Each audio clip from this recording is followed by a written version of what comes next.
کہ عقیدہ اس چیز کو کہتے ہیں جس پر ایمان رکھا جاتا ہے، ٹھیک ہے نا، جس بات پر دل سے یقین ہو اور زبان سے اقرار ہو، اس کو عقیدہ کہتے ہیں۔ اور اہل سنت والجماعت سے مراد وہ لوگ جو نبی صلی اللہ علیہ وسلم کے طریقوں پر چلتے ہیں، جس طرح صحابہ رضی اللہ تعالیٰ عنہ کی جماعت نے چلا ہو، ٹھیک ہے، اس کو اہل سنت والجماعت کہتے ہیں۔ تو جب ہم کہتے ہیں اہل سنت والجماعت کے عقائد، یعنی وہ عقیدے جو نبی اکرم صلی اللہ علیہ وسلم نے سکھائے اپنے صحابہ کو اور صحابہ نے ہم تک پہنچایا، سمجھ آیا؟ تو وہ تمام چیزیں جن پر ہمیں دل سے یقین رکھنا ہے اور زبان سے اقرار کرنا ہے، جو نبی اکرم صلی اللہ علیہ وسلم کی سکھائی ہوئی ہیں اپنے صحابہ کو اور صحابہ نے ہم تک پہنچائی ہیں، سمجھ آ گیا؟ تو سب سے پہلے جو موضوع ہے وہ ہے ایمانیات۔ ایمان کا مطلب کیا ہے کہ نبی کریم صلی اللہ علیہ وسلم نے جو باتیں بتائی ہیں اس کو دل و جان سے تسلیم کرنا اور ماننا، ٹھیک ہے؟ ایمان کا مطلب کیا ہے کہ جو بھی باتیں نبی اکرم صلی اللہ علیہ وسلم نے ہمیں بتائی ہیں ان تمام باتوں کو دل سے ماننا اور زبان سے اقرار کرنا، اس کو ایمان کہتے ہیں۔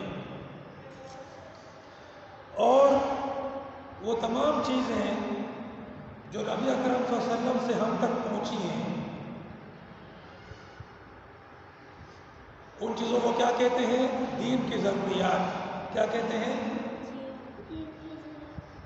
دین کی ضروری باتیں، ان کو کیا کہتے ہیں؟ دین کی ضروری باتیں۔ تو وہ تمام چیزیں جو نبی علیہ السلام سے ہم تک پہنچی ہیں وہ دین کی ضروری باتیں ہیں۔ ان تمام باتوں پر دل سے یقین کرنا اور زبان سے اس کا اقرار کرنا، یہ ایمان ہے۔ یہ کیا ہے؟ ایمان ہے۔ مثلا اللہ سبحانہ و تعالیٰ پر ایمان لانا، اس کی صفات پر ایمان لانا، فرشتوں پر ایمان لانا، آسمانی کتابوں پر ایمان لانا، اللہ تعالیٰ کے بھیجے ہوئے رسولوں پر ایمان لانا، قیامت پر ایمان لانا، اللہ کی تقدیر پر ایمان لانا، موت کے بعد جو دوبارہ زندگی ہے اس پر ایمان لانا، نماز، روزہ، حج، زکوٰۃ، جہاد، ان تمام چیزوں پر ایمان لانا کہ یہ سب اسلام میں فرض ہیں، سود، زنا، جھوٹ، ان تمام چیزوں پر ایمان لانا کہ یہ ساری باتیں حرام ہیں، ٹھیک ہے نا؟ جو باتیں حلال ہیں ان پر ایمان لانا کہ یہ باتیں حلال ہیں، جو باتیں فرض ہیں ان پر ایمان لانا کہ یہ باتیں فرض ہیں، جو باتیں حرام ہیں ان پر ایمان لانا کہ یہ باتیں حرام ہیں، صحیح ہے نا؟ ان تمام چیزوں پر ایمان لانا، یہ تمام کیا ہے؟ دین کی ضروری باتیں۔ کیا ہے؟ ضروری باتیں ہیں۔ ان میں سے کسی ایک بات کا انکار کرنے سے آدمی کافر ہو جاتا ہے۔ کیا ہو جاتا ہے؟ مثلا اگر کوئی یہ کہے گا کہ نماز فرض نہیں ہے تو وہ مسلمان نہیں ہوگا، مسلمان؟ اگر کوئی کہے گا کہ جھوٹ بولنا جو ہے وہ حلال ہے، حرام نہیں ہے، تو وہ مسلمان نہیں ہوگا، صحیح ہے نا؟ اسی طرح اگر کوئی فرشتوں کا انکار کرتا ہے، اللہ کی کسی کتاب کا انکار کرتا ہے، اللہ کے کسی نبی کا انکار کرتا ہے، اللہ کی تقدیر کا انکار کرتا ہے، سمجھے نا؟ تو جو باتیں بھی نبی اکرم صلی اللہ علیہ وسلم نے ہمیں بتائی ہیں ان میں سے کسی ایک آدھی بات کا بھی اگر انکار کرتا ہے تو وہ شخص کیا ہوگا؟ کافر ہو جائے گا۔ کیا ہو جائے گا؟ اور جو تمام باتوں کو مانے گا، دل سے مانے گا اور زبان سے اقرار کرے گا تو وہ کیا ہوگا؟ مومن ہوگا۔ کیا ہوگا؟ مومن ہوگا۔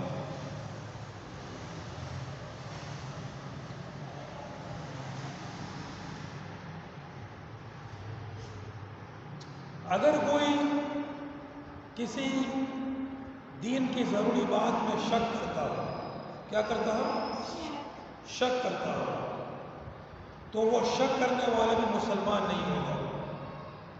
ایمان جب معتبر ہوگا جب وہ شک کے بغیر ہو۔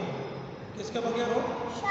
ہاں، اگر کوئی یہ کہے گے کہ میں جنت پر میرا ایمان ہے مگر شک ہے، شک ہے، پورا یقین نہیں ہے، ایمان ہے مگر شک ہے، پورا یقین نہیں ہے، تو ایسا ایمان جو ہے وہ قبول نہیں ہوگا، قبول نہیں ہوگا۔ ایمان ایسا ہونا چاہیے کہ اس میں شک بالکل بھی نہ ہو، پورا یقین ہو کہ جو باتیں نبی اکرم صلی اللہ علیہ وسلم نے بتائی ہیں وہ سب کے سب سچی اور پکی ہیں۔ کیا ہے؟ سچی اور پکی ہیں۔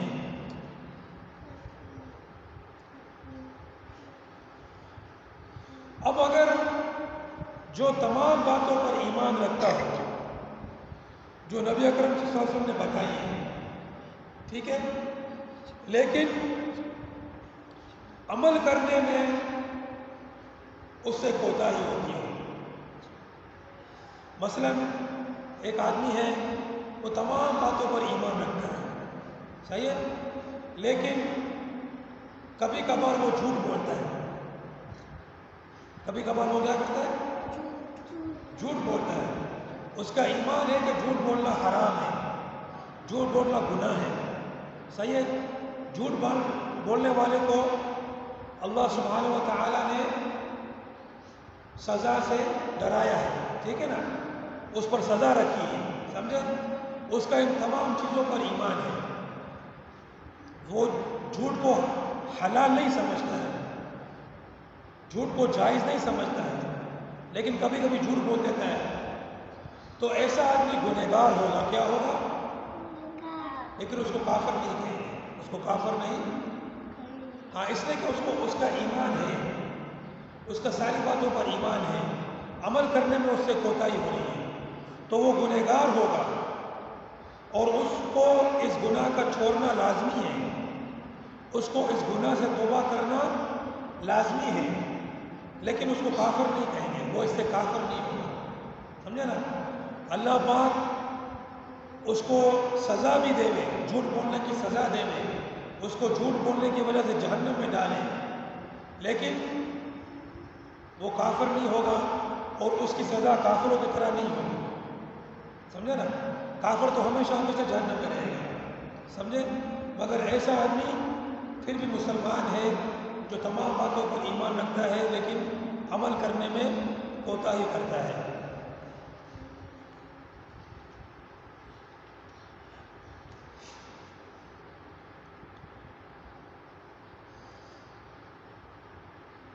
ایمان اور کفر کا جو مدار ہے وہ خاتمے پر ہے۔ کس پر ہے؟ خاتمے پر، کہ آدمی کی موت کس پر ہوتی ہے۔ اگر ایک آدمی زندگی بھر کافر رہا، زندگی بھر کافر رہا، لیکن مرنے سے پہلے اس نے اسلام قبول کر لیا اور پھر اسلام پر اس کی موت ہو گئی، تو وہ مسلمان ہے۔ کیا ہے؟ اور اگر ایک آدمی زندگی بھر مسلمان رہا لیکن مرنے سے پہلے کافر ہو گیا، نعوذ باللہ، اور اسی کافر کی حالت میں مر گیا، تو وہ کافر ہے، مسلمان نہیں ہے۔ تو آدمی کے خاتمے پر جو ہے وہ اعتبار ہوتا ہے۔ تو اسی لیے ہمیں ہمیشہ اللہ کی فرما برداری میں زندگی گزارنی چاہیے، تاکہ جب ہماری موت آئے تو فرما برداری کی حالت میں آئے۔ جو اللہ کی نافرمانی میں لگے رہتے ہیں، اللہ کے احکامات پر نہیں چلتے ہیں، ان کے لیے خطرہ ہے کہ کہیں مرنے سے پہلے ان سے اللہ پاک ایمان چھین نہ لے، اللہ پاک ایمان چھین نہ لے، اور پھر ان کی موت جو ہے کفر پر ہو جائے اور پھر ہمیشہ ہمیشہ کے لیے جہنم میں وہ چلے جائیں۔ اللہ پاک ہم سب کو اس بات سے بچائے، آمین۔ اللہ کی بارگاہ میں کوئی بھی عمل جب تک قبول نہیں ہوگا جب تک اس میں 3 چیزیں نہ ہوں. کتنی چیزیں نہ ہوں؟ 3. ایک ایمان، کہ وہ آدمی ایمان والا ہو، مسلمان ہو. جو بھی اللہ پاک نے نبی اکرم صلی اللہ علیہ وسلم پر بھیجا ہے اس سب پر ایمان رکھتا ہو. دوسری بات اخلاص، کہ وہ جو عمل کرے وہ خالص اللہ کے لیے کرے.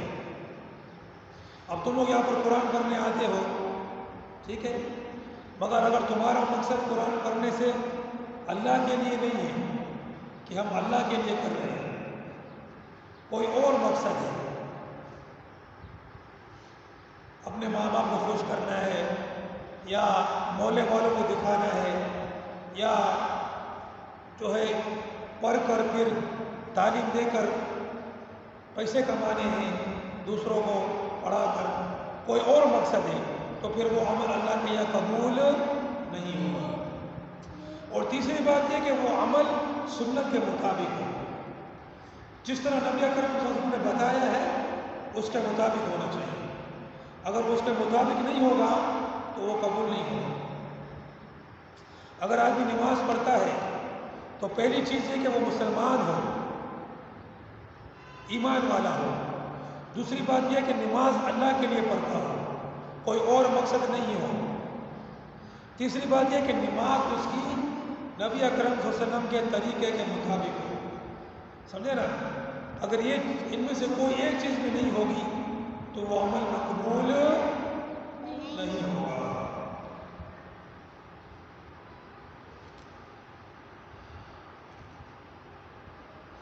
تو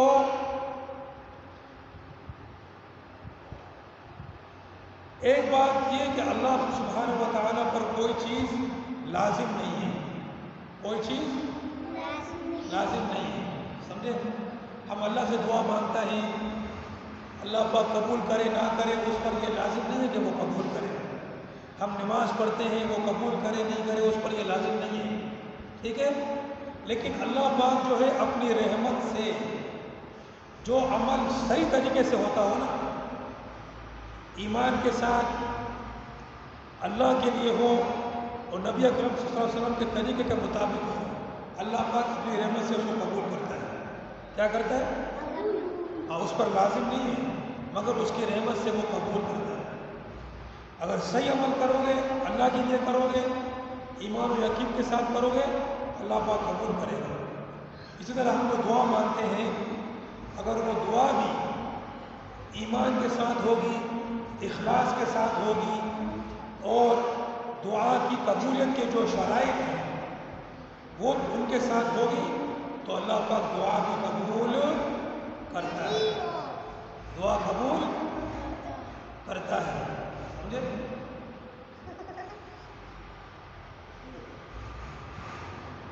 تو آج اتنا پڑھیں گے، انشاءاللہ کل آگے پڑھیں گے. سمجھ میں آ گیا سب کو؟ سمجھ میں آیا؟ ہاں، جو سیکھتے ہو پھر گھر میں بتا، گھر میں جا کر سکھایا کرو دوسروں کو. اللہ پاک عمل کرنے کی توفیق دے.